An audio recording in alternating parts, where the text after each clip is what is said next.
வேற்று கிரகவாசிகள் உண்மையா என்பது இன்னும் நிரூபிக்கப்படாத ஒன்றாகவே உள்ளது. இந்த நிலையில் ஏலியன்கள் பற்றிய புதிய தகவல் வெளியாகியுள்ளது. அதாவது பூமியில் இருந்து அனுப்பப்படும் விண்வெளி தொடர்புகளை ஏலியன்கள் கண்டறியக்கூடும் என்பது பென்சில்வேனியா ஸ்டேட் யூனிவர்சிட்டி மற்றும் நாசாவின் ஜெட் ப்ரொபல்ஷன் லேபரட்டரியின் ஆராய்ச்சியாளர்கள் நடத்திய சமீபத்திய ஆய்வில் தெரிய வந்துள்ளது. அதனை பற்றி இந்த வீடியோ தொகுப்பில் பார்க்கலாம். நாம் அனுப்பிய சமிக்ஞைகள், ரேடியோ அலைகள், தொலைக்காட்சி ஒளிபரப்புகள் போன்றவை ஏற்கனவே பிரபஞ்சத்தில் பல ஒளி ஆண்டுகள் தூரம் பயணம் செய்து கொண்டிருக்கின்றன. அப்படியானால் நாம் அனுப்பிய இந்த சமிக்ஞைகளை வேற்று கிரகவாசிகள் கைப்பற்றிவிட்டார்களா? இந்த கேள்விக்கு நாசா மேற்கொண்ட ஒரு ஆய்வு ஆம், அது சாத்தியம் என்று கூறுகிறது. விஞ்ஞானிகள் நமது விண்கலங்களுக்கு சக்தி வாய்ந்த வானொலி அலைகளை அனுப்புகின்றனர். ஆனால் இந்த அலைகள் அனைத்தும் விண்கலத்தால் முழுமையாக ஏற்றுக்கொள்ளப்படுவதில்லை. எஞ்சியவை விண்வெளியில் தொடர்ந்து பரவுகின்றன.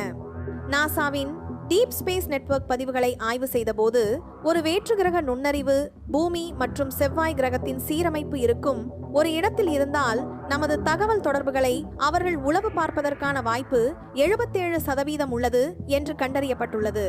நமது சூரிய குடும்பத்தில் உள்ள கிரகங்கள் ஒரே தளத்தில் சுற்றுவதால் அந்த தளத்தின் விளிம்பில் உள்ள வேற்று கிரகவாசிகளுக்கு குறிப்பாக 23 ஒளி ஆண்டுகளுக்குள் இருந்தால் நமது தகவல் தொடர்புகளை கேட்கும் வாய்ப்பு அதிகம்.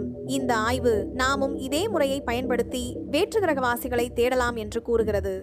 நம்முடைய கண்ணோட்டத்தில் 2 கிரகங்கள் சீரமைக்கப்படும் அருகிலுள்ள அமைப்புகளை தேடுவதன் மூலம் அவர்கள் தங்கள் அண்டை கிரகங்களை ஆராய்ந்தால் அவர்களுடைய வானொலி அலைகளை நாம் பெற அதிக வாய்ப்புள்ளது. நாசா மேற்கொண்ட ஆய்வின்படி கடந்த 80 ஆண்டுகளாக புவிக்கு அப்பால் நாம் அனுப்பிய ரேடியோ சிக்னல்களை ஒரு வேற்று கிரக நாகரிகம் கண்டறிவதற்கான வாய்ப்புகள் உள்ளன. இந்த சிக்னல்கள் விண்வெளியில் பரவி பல்வேறு விண்மீன் மண்டலங்களை அடைந்து கொண்டிருக்கின்றன. நமது சமிக்ஞைகள் எவ்வளவு தூரம் சென்றாலும் அவை பிரபஞ்சத்தின் மிகப்பெரிய பின்னணி இரைச்சல் காரணமாக வலுவிழந்துவிடும். நாசாவின் ஆய்வின்படி நமது மிகவும் சக்தி வாய்ந்த சமிக்ஞைகள் கூட 100 ஒளி ஆண்டுகள் தூரத்திற்கு அப்பால் கண்டறியப்படுவது மிகவும் கடினம். நமது தொலைக்காட்சி அலைகள் 10 ஒளி ஆண்டுகள் தூரத்திற்கு அப்பால் மிகவும் பலவீனமாக இருக்கும்.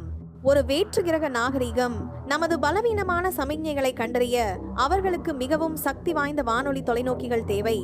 நமது அரசிபோ தொலைநோக்கியை விட பல மடங்கு பெரிய தொலைநோக்கிகள் அவர்களுக்கு தேவைப்படும்.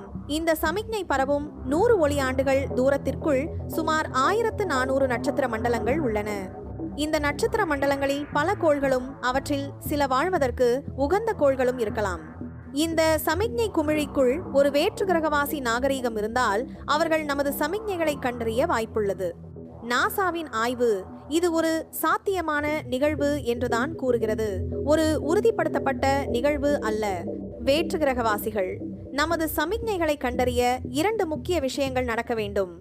1, நமது சமிக்ஞை குமிழிக்குள் ஒரு வேற்று கிரகவாசி நாகரீகம் இருக்க வேண்டும். 2, அவர்கள் நமது பலவீனமான சமிக்ஞைகளை கண்டறியும் அளவுக்கு மேம்பட்ட தொழில்நுட்பத்தை கொண்டிருக்க வேண்டும்.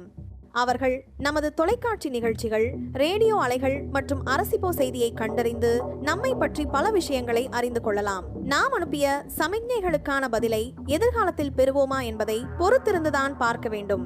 இந்த ஆய்வு நாம் விண்வெளியில் ஒளிபரப்பு செய்யும் ஒவ்வொரு சமிக்ஞையும் எவ்வளவு முக்கியமானது என்பதை நமக்கு உணர்த்துகிறது. மேலும் இது போன்ற சுவாரஸ்யமான வீடியோக்களுக்கு எங்கள் சேனலை சப்ஸ்கிரைப் செய்யுங்கள். நன்றி.